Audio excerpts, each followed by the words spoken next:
예, 감사합니다. 그 지금부터 하는 이거는 그 최협의의 법사회학 이야기이자 가장 핵심인데요. 이것만 지금 뭐 이렇게 가져가시면 뭐 다른 거 다 잊어버리셔도 될 것 같습니다. 법의 네 가지 유형에 이제 그 형식적, 실질적 이렇게 두 개가 일단 나뉘고, 그 다음에 합리적, 그러니까 합리성, 비합리성 이렇게 두 개 나뉘어서 이렇게 쌍 경우의 수가 네 가지가 생기는데, 그 네 가지를 이제 살펴보는 것입니다. 형식적, 비합리적인 거를 아까 말씀드렸지만 뭐 신탁 같은 것도 형식적일 수는 있다. 그러니까 형식적이라기보다 우리말로는 요식적이랄까요? 의식적이랄까요? 그런 말을 더 많이 쓰는데 포멀하다는 말이죠. 하지만 이러한 그 절차가 지성적 통제가 가능하지 않기 때문에 비합리적이다.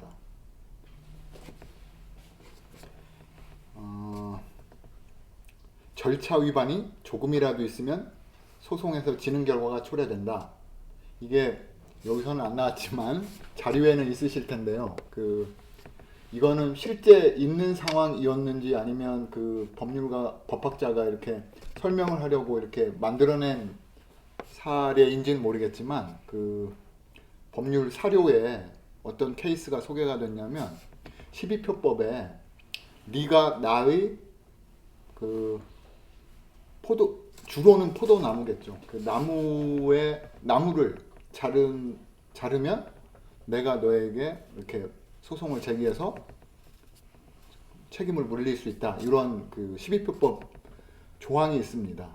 그런데 그 조항에 나무라고 돼 있어요. 나무 벌채 금지.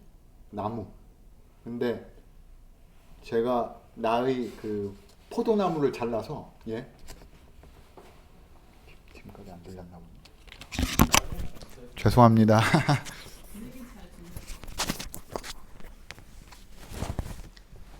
그래서 저자가 내 포도나무를 잘라서 그 법정에 가서 이렇게 제소를 한 거예요. 저자가 내 포도나무를 잘랐다. 그러니까 그 심판 보는 사람이 땡, 너는 끝. 이런 사건이 있었다는 거예요. 왜냐? 나무라고 말을 해야 되는데 포도나무라고 말을 해서 졌다, 그런 거예요. 그게 그 포멀의 극단적인 모습으로 이렇게 자주 들어지는 그 사례입니다. 여기 아마 자료에는 각주에 제가 소개를 해드린 것 같고요. 그 다음에 실질적, 비합리적인 것은 이게 우리 아까 프롤로그에서부터 나온 그 유명한 재판 카디 사법. 법만 가지고 이렇게 재판을 해야 되는데 윤리, 정치, 감정 다 혼합시킨다. 욕이죠, 한마디로 좀. 베버가 욕하는.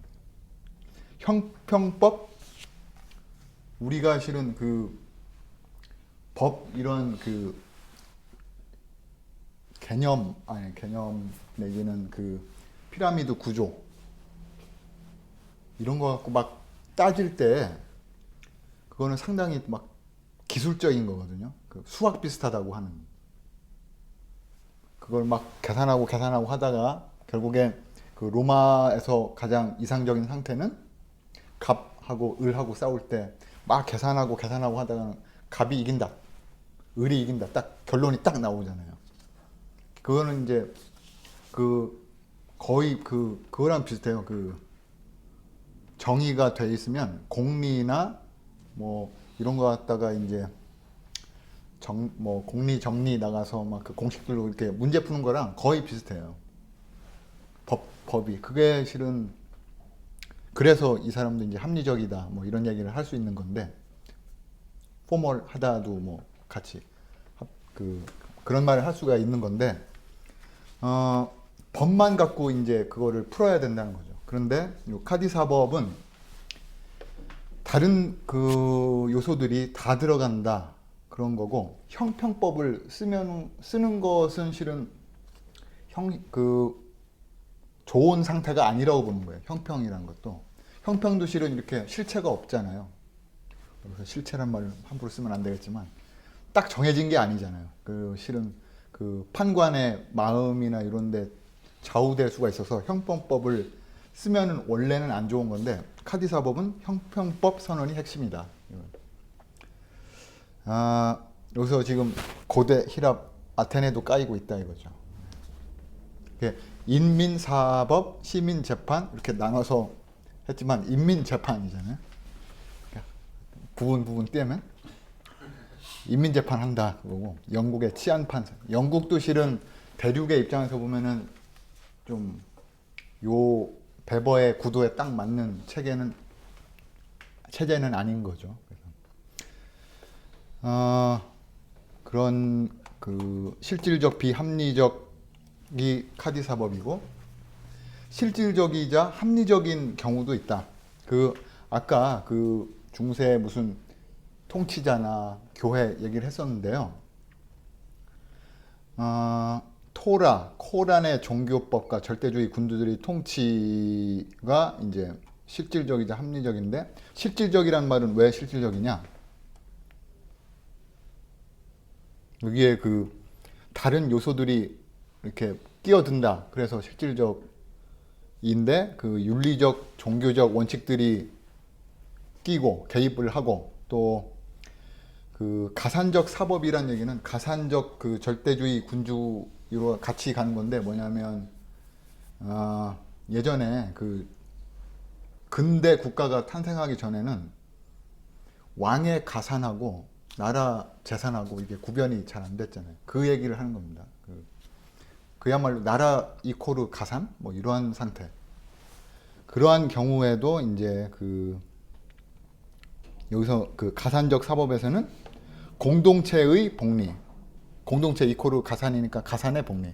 그러니까 이게 잘 돼야지 나도 좋고 내 집도, 왕가도 좋고 이제 다 좋은 거죠. 왕국도 좋고.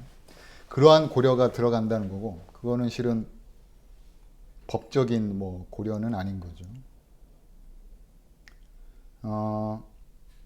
실질적인 그 요소, 윤리적 명령, 공리주의적 뭐 규칙, 합목적적 규칙, 정치적 경륜 이런 걸 생각해 볼 때 우리 그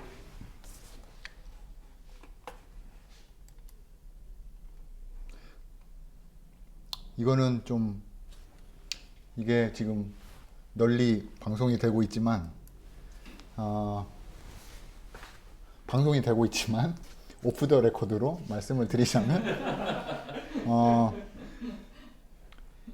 어떠세요? 그 여러분들 그 개인 그 생각을 해보면 법 문제 생각할 때 실질적인 고려를 보통 많이 하시죠. 많이 하시고, 그 뭐냐면은 한 가지 예를 들자면 우리나라 대법원 말이죠. 대법원은 실은 저기에도 있잖아요. 미국에도. 미국의 그 가장 연방 대법원, 가장 위 그 법원은 우리 대법원이랑 좀 다르잖아요. 거기는 실은 이런 실질적인 고려 사고를 하라고 이렇게 임명을 하는 거죠. 근데 우리는 아직까지는 그런 거를 그 모델로 하고 있지 않죠. 그야말로 그 계속 그 배버적인 이거를 다른 뭐 말로는 뭐 개념 법학이다 뭐 이런 얘기도 하는데, 그런 식의 이상을 아직도 유지를 하고 있죠. 그 법관 이름을 건다는 게 실질적인 고려를 하는 그러한 사법 체계에서 있는 일이죠. 우리 그 체계는 그런 거를 안 하고 어떻게 보면 기계죠, 기계. 좀 심하게 말하면 기계. 극단적으로 기계라기보다 테크니션, 기술자. 이게 지금은 아니에요. 지금 우리 21세기까지 그게 완전히 관철된다고 하기는 좀 그렇게는 어폐가 있고, 우리의 그 이상은 법관은 이거다 그거죠. 그 이게 독일어 또는 이렇게 그러니까는 법관이나 그러니까 법조인이나 의사나 교사나 A 교사한테 배우다가 B 교사한테 바뀔 때 나는 B 교사 마음에 안 든다. A 교사로 바꿔달라 못한다는 거예요. 똑같으니까. 법관도 마찬가지. 내 법관 마음에 안 들어서 못 받겠다. 이거 원래는 안 돼. 무슨 뭐 친척 뭐 이런 거 특별한 거 그런 거는 물론 고려를 해야 되겠지만 다 똑같아요. 의사도 실은 의사는 고르나 참. 그 원래는 그런 거가 그 고르는 게 우리 모델은 아닌 거죠. 실은 고르고 있긴 한데 이게 그러니까 다 똑같다 그런 말입니다. 실질적 요소를 얘기하다가 거기까지 갔는데 그 이름을 걸고 한다는 게 그 법 외 그 기술 테크니션이 아닌 사람이라서 그런 게 좀 있다는 말씀을 드리면서 거기까지 나갔습니다.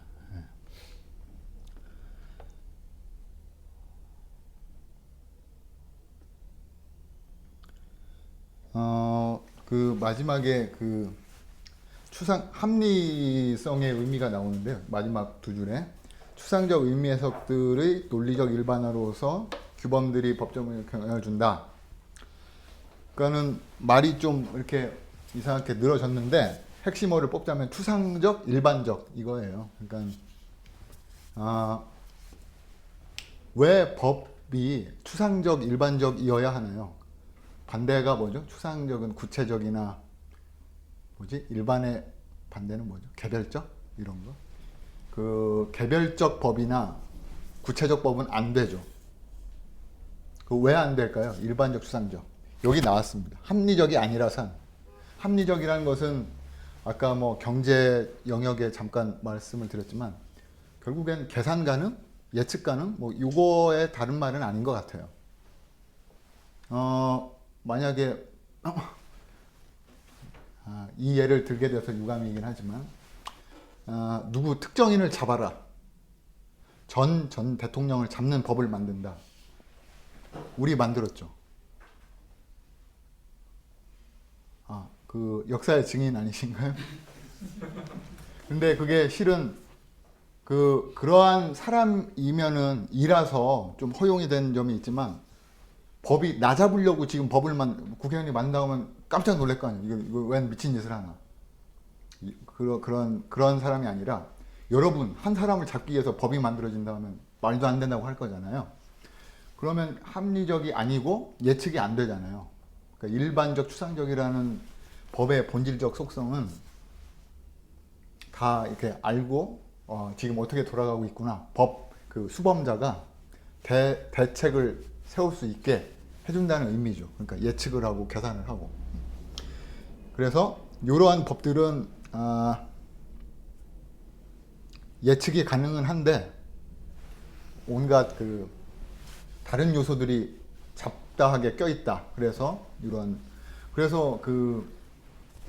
아까 우리 조선의 법이 다른 가치들이 개입을 해서 실질적이고 비합리적이라서 예측도 못한다. 이렇게 하는 게 카디사법론의 원님 재판론의 그 골자인데 어떤 분들은 다른 가치들이 들어오긴 하는데 예측은 가능했다. 이렇게 보시는 분도 있어요. 그러니까 이게 두 가지가 있으니까 하나 이렇게는 다른 거는 이렇게는 바꿔서 제거를 못 하나?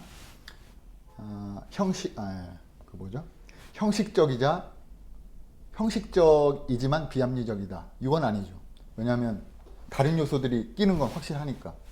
이 조선도 그렇고 카디사법도 그렇고 여기서 말하는 이러한 종교법이나 통치법 이런 법들은 실질적인 건 맞고 예측이 가능하냐 안 하느냐에 따라서 합리적이냐 안 하느냐가 좀 갈리는 것 같습니다.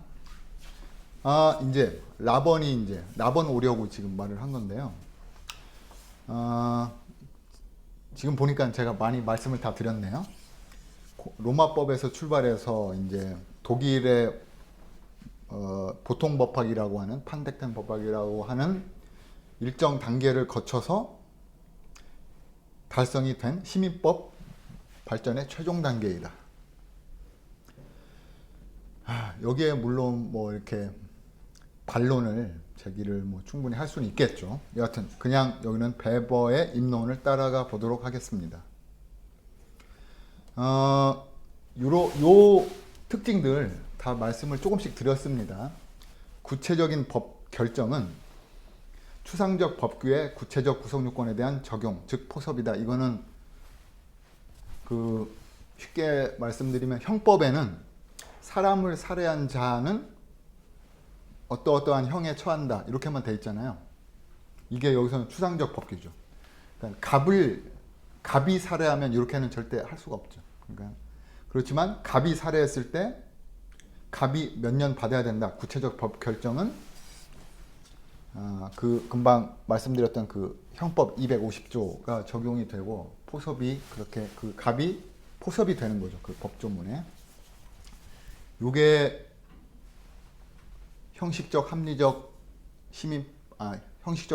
법의 아주 기본이죠. 이것도 실은 그거에서 다 나온 거고요. 우리가 법학을 공부할 때 항상 그걸 따져요. 그게 뭐냐면 어떤 갑이 무슨 행위를 했는데 그게 법률 행위냐 아니냐. 이게 뭐죠? 그 알고리즘처럼 법률 행위 아니면 빠져. 그건 아무것도 아닌 건 아니지만 빠져. 법률 행위다. 그러면 그게 1인의 단독 행위냐, 2인의 계약이냐, 다수의 합동 행위냐. 계약이다. 그러면 이거 1인 행위, 다수 행위 빠지고 계약 중에 또 뭐냐 이렇게 이렇게 계속 이렇게 알고리즘식으로 이렇게 문제를 풀거든요. 그거를 그렇게 풀라고 이제 가르치고 배우고 이게 이제 법학 학교에서 하는 일인데요. 그거죠. 이제 여기 적용 포섭이 그런 거를 가르치죠. 그런 걸 잘 하라고. 그 다음에 모든 구체적 구성 요건에 법 논리로만 테크니컬하게만 추상적 법규로부터 하나의 결정을 얻어야 된다. 그러니까는 그게 로마에서부터 그런 전통 내지 그러한 원칙이 수립된 거죠. 뭐냐면 아까 막 계산을 하고 갑이 이겨. 좋아요. 을이 이겨. 좋아요. 근데 무승부야. 이렇게 못 한다는 거죠. 그거는 실은 법이 형식적, 합리적 법이 아니라는 거예요. 그렇지만 여러분 많이 아시겠지만 현재 그 법원에서 이루어지는 많은 경우가 70, 30, 60, 40 이렇게 나눠 먹는 경우 대단히 많습니다. 근데 그거는 원래 여기에서 말하는 그러한 모습은 아닌 거죠. 모델 이상적인 모습은 아닌 거죠. 하나의 결정이 꼭 나오게 돼 있어요. 수학이 그렇잖아요. 그래서 이게 논 리쿠에트 선언, 법관이 나 못하겠다. 이거 사건 이거 못 풀겠다. 이거는 우리나라에서 안 됩니다. 그 좀 될 것도 같죠. 막 판사가 막 하다가 이거 뭐 어려워서 못 풀겠다. 다른 사람이 풀어라. 이렇게 못 한다는 거예요. 요거는 아까 요거랑도 관계된 거죠. 다 똑같은데 누구는 풀고 누구는 못 풀고 이것도 말이 안 되는 거고 여기 그래서 못 풀겠다 선언은 불가 안 된다. 그러니까 이게 하긴 수학이랑 자꾸 비교를 하는데 수학도 못 풀겠다는 되긴 하는데 그렇다고 답이 없는 건 아니죠. 답이 없는 건 아니죠. 그 얘기죠. 그 얘기.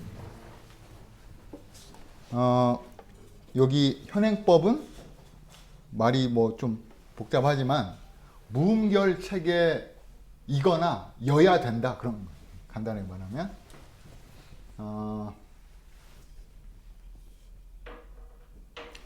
그리고 사람들의 행위는 공동체에서의 행위는 법규의 적용, 실행 또는 위반 이거 외에 더 있을 수 있나요? 물론 법에 포착이 안 되는 그러한 행위들도 물론 있을 수 있죠. 사랑한다거나 친구랑 약속을 한다거나 이런 파티를 벌인다거나 이런 것까지는 여기에 포착이 안 되겠죠. 그거는 공동체 행위가 아닌 거죠.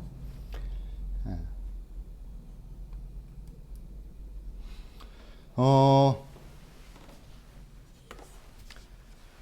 형식적 합리성 개념하고 그 베버의 그 가치자유적 학문관념이 같은 맥락에 있다 그런 얘기인데,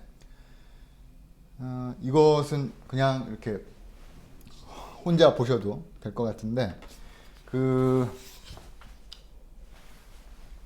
지금 시간도 그렇고, 지금 그 네 가지 유형을 보셨잖아요. 그러니까 형식적, 합리적 여기까지 보았는데, 합리적 쪽은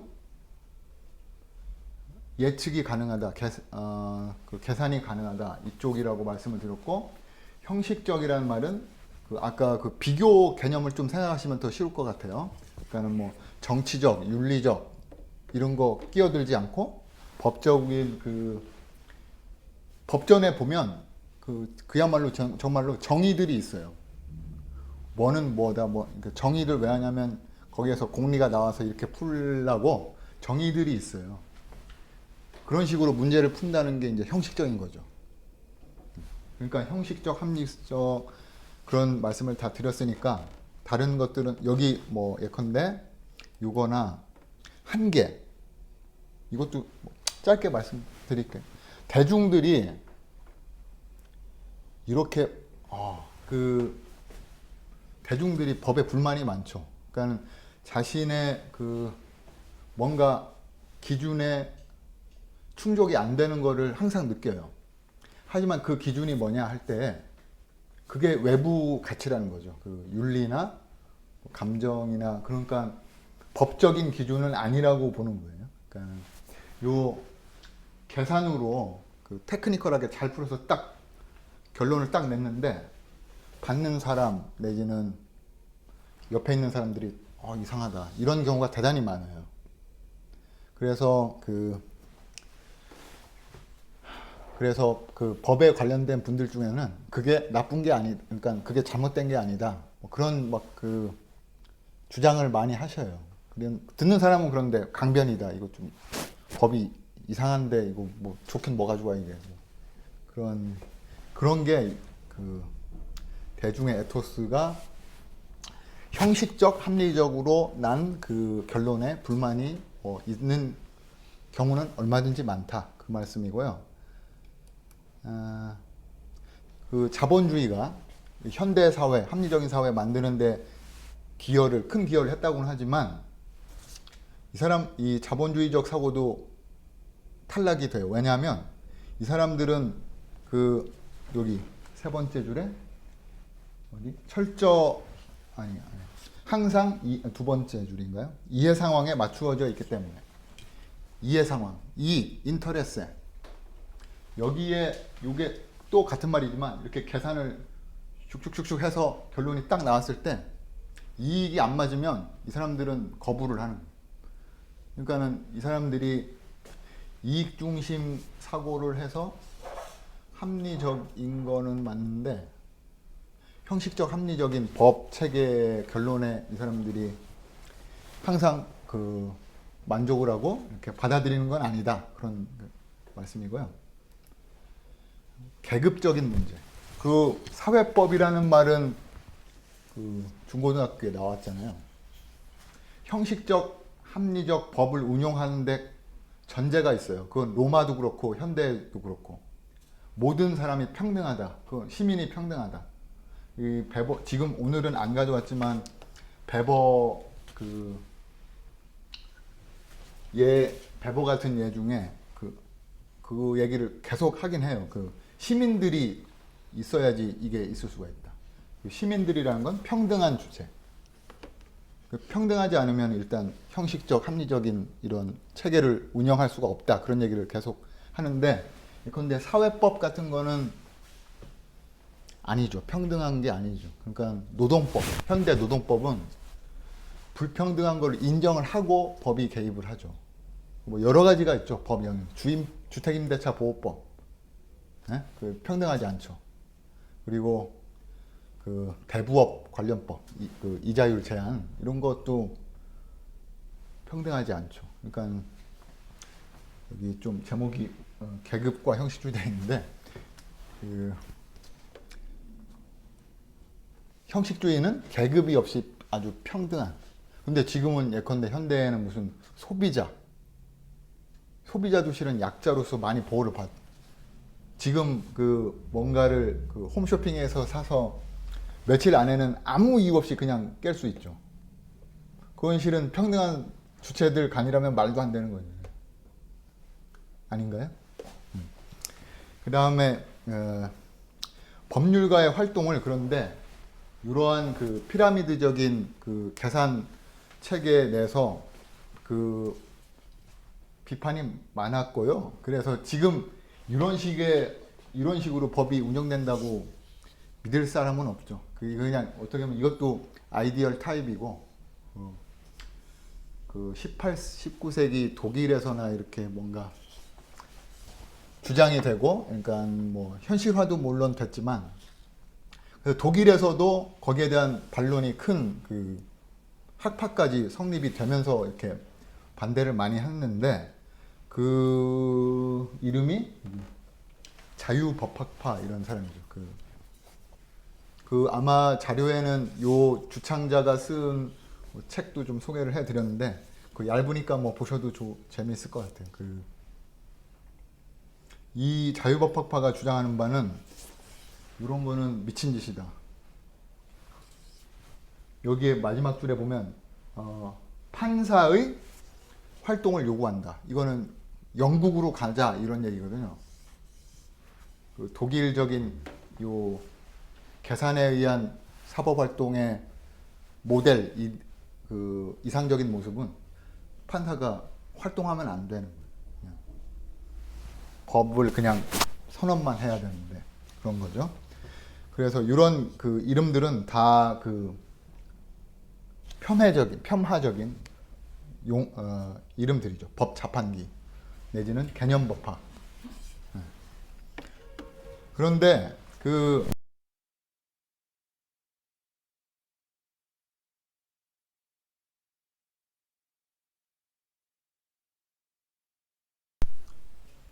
말씀해 보세요.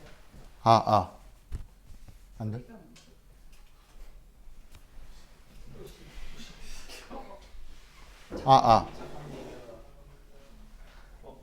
돼요? 예, 감사합니다. 근데 우스운 거는 뭐요?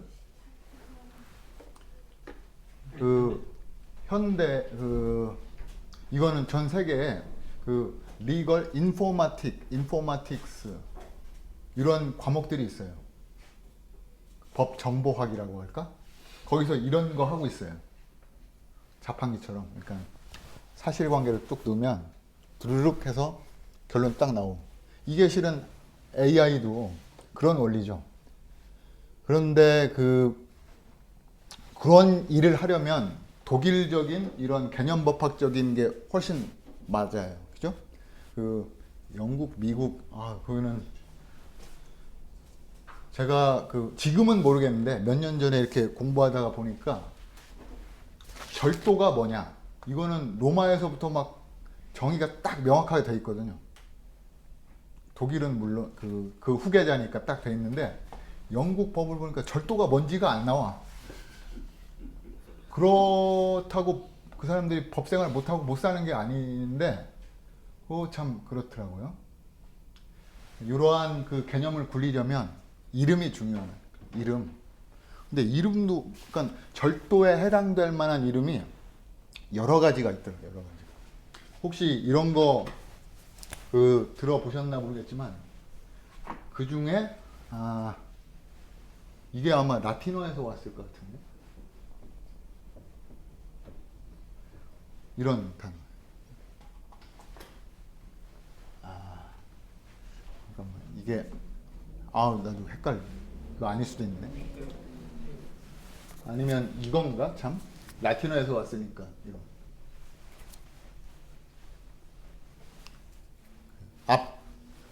라페레. 물론 이것도 있는데요. 더 이름이 더 있어요. 이게 뭐랑 비슷하냐면, 그러니까는 예측도 안 되고 형식적이 아니라는 거에 아주 대표적인 예인데, 또 하나, 우리나라도 실은 예전에 이런 문제가 있었는데 그 관할이 겹쳐요.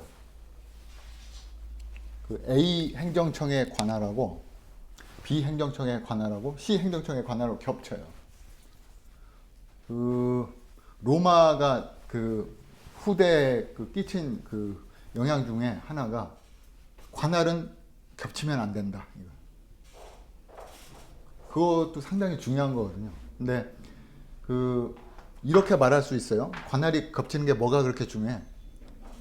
그 범인 하나 잡을 때는 A 관청이 잡을 수도 있고 B 관청이 잡을 수도 있고 C 관청이 잡을 수도 있고 어떤 관청이라도 잡으면 장땡이지. 이러면 일단 형식적이거나 이런 쪽에서 그 합격점을 얻을 수가 없다는 거죠. 주리스딕션 관할이 나뉘는 것도 대단히 중요하고 이름이 나누는 것도 대단히 중요하고 뭐 다 아시겠지만 그래서 지금 그거를 잠시 보겠다는 것인데요. 이 표는 그 커지지가 않네요. 그래서 이거는 잠깐 오늘은 표는 못 보겠네. 그 자료를 참조를 해 주셔야 될 것 같고요. 밑에 설명만 봐도 돼요. 요 그 표에 있는 거 요약이거든요. 그러니까 괜찮습니다. 여기에 보면은 그 로마도 옛날로 가면은 여기도 형편 없거든요.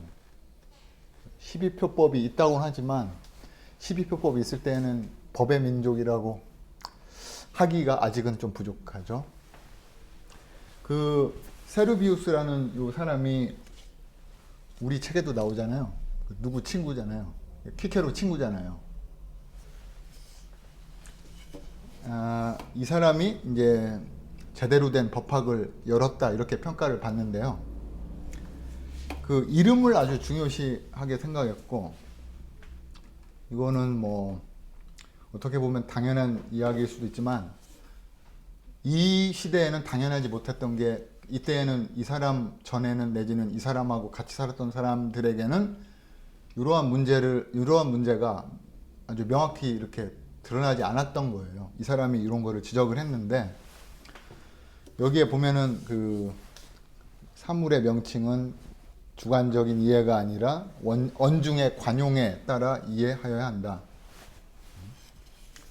여기에 그 악마의 그 변호인, 그러니까 반대 아직 그 목매한 그 미개한 대표자로 투베로가 나오는데 이 사람이 뭐 표시자의 의사가 반영되지 않으면 무슨 소용이냐?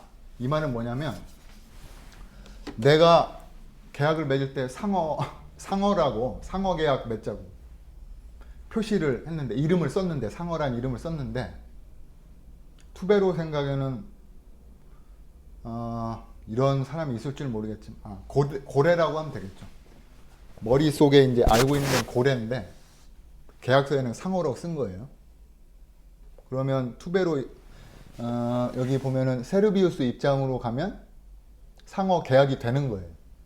그냥 투베로 입장에 가면은 안 되는 거고.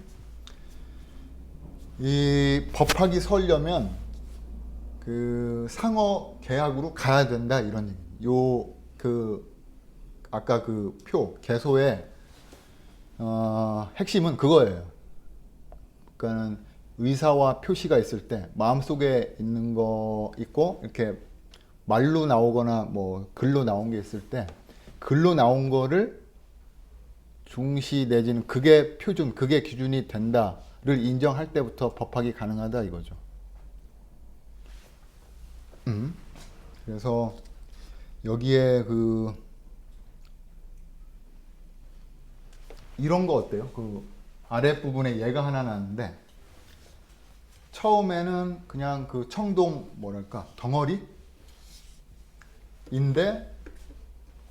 그걸로 상을 만들었어요. 조상을. 그러면 그 이런 거죠. 그러니까 갑이 을의 그 청동 덩어리를 훔쳐갖고 아폴로를 만들었어요. 아폴론. 그러면 그 누구 거냐? 그 아폴론 상이 그럴 때 훔친 도둑거라는 얘기예요. 왜냐하면 그 덩어리에서 상이라는 이름을 새로 얻었기 때문에 이 단절된다는 거예요. 끊어진다는 거예요. 옛날에 그 이름을 여기 지금 이 제목이 어떻게 잡았냐면 노미날리즘으로 잡았는데 철학에서 말하는 그 노미날리즘은 뭐 아니겠죠. 하지만 그 금방 드린 예에서 그 옛날 같으면 그 어떻게 판단하겠어요? 그 덩어리 훔쳐와서 상을 만들었다 하면은 당연히 원래 그 덩어리 주인이 상도 갖는다 이러한 얘기를 할 사람이 분명히 있겠죠. 하지만 그거를 배제하고 새로운 이름에는 새로운 권리 이런 얘기를 할 수 있는 상태로 된 게 로마에서 이루어졌고 로마가 이제 그런 측면에서는 한 단계 이렇게 발전 단계에서 한 단계 더 올라갔다 이렇게 평가를 받고 있어요. 이름을 중시해서 이렇게 다르게 규율한다. 그 다음에 이제 교환과 매매도 이것도 간단하게 말씀드릴게요. 뭐냐면 내가 갑이 을이 갖고 있는 저 물건을 갖고 싶어요. 그래서 내가 저걸 갖고 싶어서 돈을 주고 사면 매매고 내 물건을 주고 사면 교환인데 로마에서 법학이 실제로 아까 그 세르비우스 그 사람에 의해서 이렇게 새롭게 성립이 되기 전에는 뭐 돈을 주건 물건을 주건 똑같지 뭐 교환하고 매매랑 본질이 같다 쪽으로 이제 결정을 내는데 그 다음부터는 법학이라는 게 제대로 쓴 다음부터는 그렇게 안 봤다는 거예요. 그게 같은 게 아니다. 이름이 다르고 그런 식의 그 형식적인 구별이 점점 더 생겨나는 거죠. 그러니까 어떻게 보면 저 사람의 가치를 내가 얻기 위해서 내 가치를 희생한다. 요 면에서는 실질적인 면에서는 뭐 비슷한 이익 상황이라고 할 수도 있지만 그게 아니죠. 그러니까 금전이 가느냐 물건이 가느냐에 따라서 이렇게 다르게 구별해서 법적 처리를 하는 게 로마의 성취고 이제 합리적인 형식적인 법 현대까지 영향을 주었다 그런 얘기예요. 그런데 여기 재밌는 것은 요 얘기를 하느라고 호메로스를 예로 든 거가 있었죠. 근데 그 표가 지금 이거 볼 수도 있겠네요. 이거 한글 이걸 열어서 좀 제가 크게 할게요. 다 아시겠지만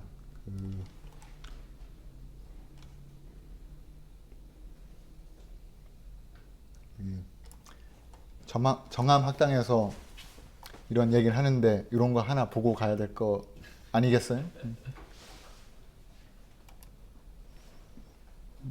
잠깐만. 이게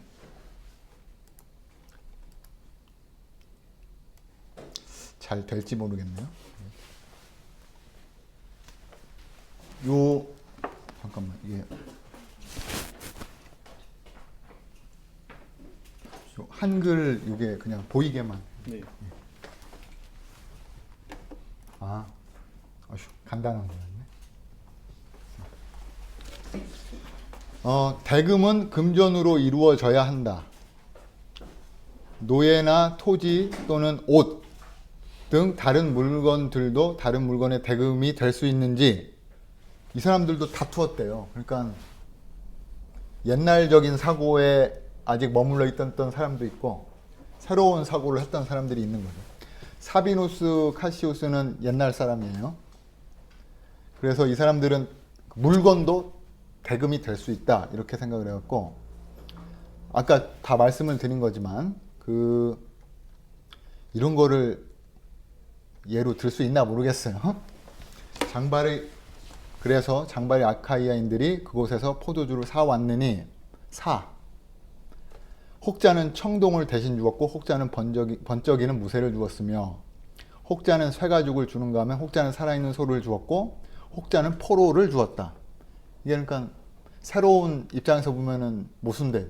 말이 좀 이름이 벌써 교환 매매 이렇게 나눠서 처리를 해야 되는데 이거를 혼동해서 사용을 하고 있다 그런 얘기죠.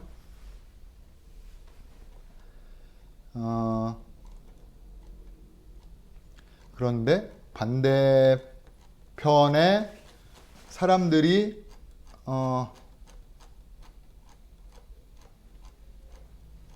반대 논거로 든 얘도 놀랍게도 호메로스에서 찾아서 또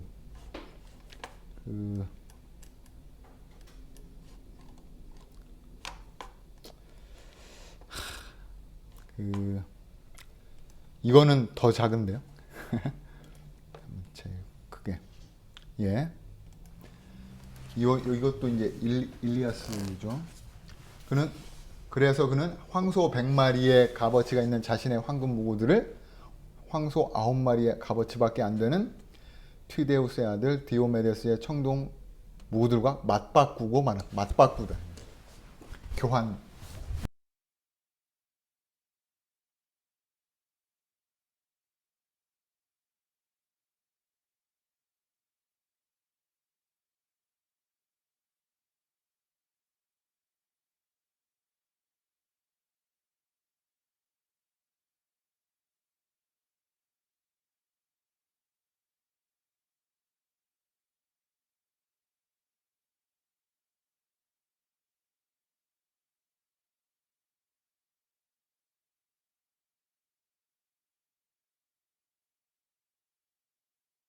이게 제가 자꾸 건드리는 것 같아요.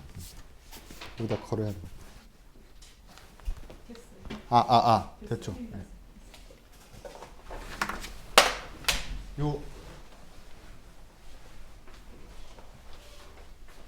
로마인들이 발명을 했고 우리도 아직도 쓰고 있는 그러한 그 기재 도구가 있어요. 그거를 한번 보겠습니다. 그러니까 이게 제가 그 제목을 베버와 로마법이라고 이제 잡아놨는데 이제 베버는 지나갔고 로마법 쪽을 하고 있는데 결국엔 뭐 없어졌네. 베버가 이런 거를 보고 이제 그런 말을 했다는 것이고요. 요거 하나만 좀 재미가 있는지 모르겠지만 그 법대에서는 이런 걸로 재미를 이제 관심 끌려고 이런 걸 이제 예로 들고 있죠. 뭐냐면 내가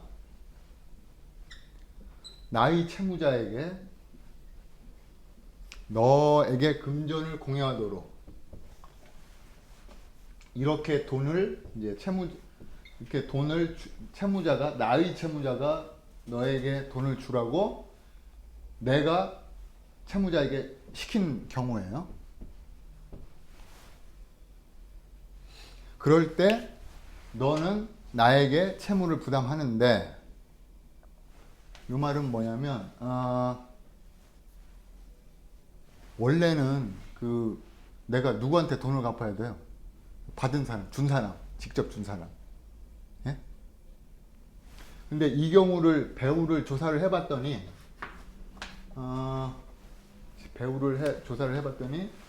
요 사이에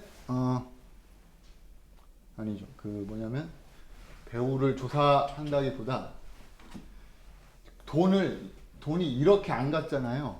이렇게 갔으면 당연히 이 사람이 나중에 뭐 한 달 있다, 두 달 있다 이렇게 갚아야 되는데 이렇게 돈이 안 가고 이렇게 돈이 갔다는 게 문제가 됐어요. 그러면 이 사람은 원칙적으로 따지면 이 사람한테 갚아야 되잖아요. 돈을 준 사람한테 갚는다면. 그런데 지금 이 사람 채무자 관계는 이 사람하고 관계예요. 그러니까 이 사람이 채권자예요. 만약에 이 사람이 너 나한테 이렇게 갚지 말고 이렇게 줘라. 그럼으로써 나는 이 사람한테 돈을 빌려주는 거가 되잖아요. 그게 뭐라고 이제 분석을 할 수가 있냐면 돈을 이렇게 일단 얘가 이렇게 갚고 그 돈이 다시 이렇게 갚고 이렇게 볼 수 있잖아요. 2단계가 요 1단계로 해결이 일순간에 타닥 됐다는 거예요. 요게 상당히 그 뭐랄까 관념 그러니까 형식적이고 그런 사고를 하지 않으면은 상당히 어려운 이야기죠. 요거를 가리키는 말이 이제 그 자료에는 마지막에 나와요.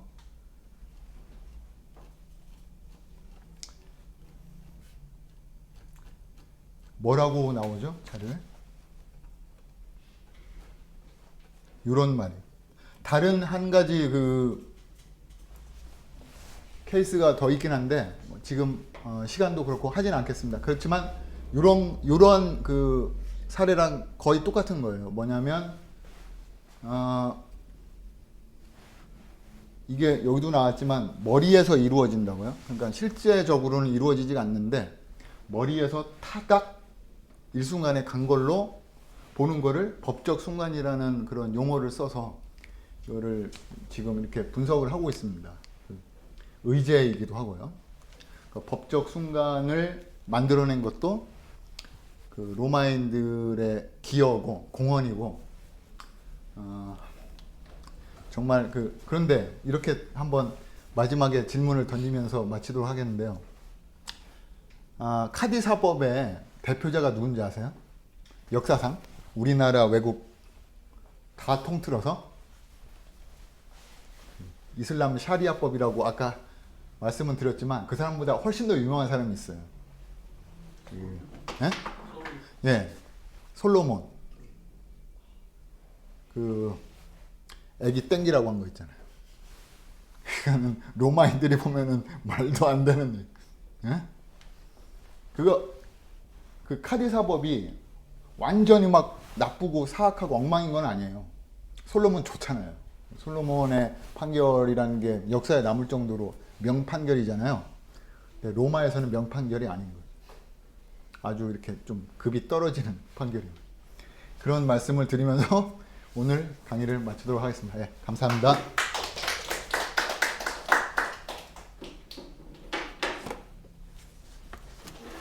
혹시 질문이 있으시면 채팅창에 질문을 주시면은 전달드리겠습니다. 마지막 그 지금 법적 순간 대위 변제에 나오는 질문을 하신 분이 계십니다. 법적 순간이 대위 변제냐고요? 예, 그 맥락에서 말씀하신 것 같습니다. 대위 변제를 말씀하시는 거냐고. 그 답을 말씀드리면 대위 변제는 아니지만 그 관념적으로 이렇게 타닥 가는 그러한 게 있다는 점에서는 법적 순간이라고 볼 수가 있습니다. 대위 변제가 그러니까 법적 순간하고는 다른 개념이긴 한데 법적 순간이라는 거는 여러 군데에 다 쓸 수 있는 개념이죠. 그러니까 실제적으로 뭔가 물건이 이렇게 가거나 사람이 가지 않았는데 간 것처럼 처리를 하는 그런 모든 영역에 다 쓰이는 개념이라고 답을 하겠습니다. 그쪽 사례가 대위변제일 수 있는 거 아니에요? 아, 요거를 말씀하신 거예요. 예.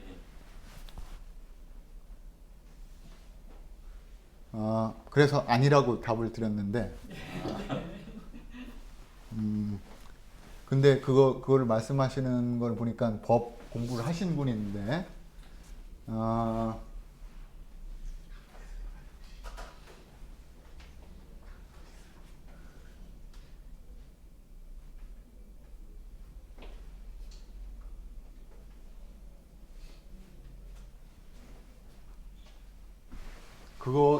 그 질문이 들어왔으니까 그래도 답을 잘 해야 될 것 같은데요.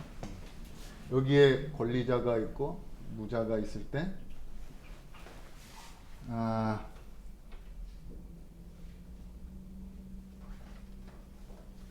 여기에 그 보증인으로 할게요. 보증인이. 그러면 이 사람이 갚을 수도 있지만 돈이 없으면 이 사람이 갚을 수도 있잖아요. 이 사람이 갚아요. 그게 대위변제인데? 잠깐만 이거를 딱 보니까 그러니까는 이거는 지금 보니까는 법적 순간도 아닌 것 같은데. 물론 이런 건 있어요. 변제자 그러니까 대위 변제가 문제가 아니라 이렇게 이 사람이 갚았을 때에 이렇게 갚으면 그 순간 이 사람이 갖고 있던 채권이 이 사람한테 가죠. 이 사람 그러니까 이게 갚으면 이 사람이 갖고 있던 채권이 이 사람이 간다는 얘기는 이 사람이 무자한테 돈 내놓으라고 할 수 있다.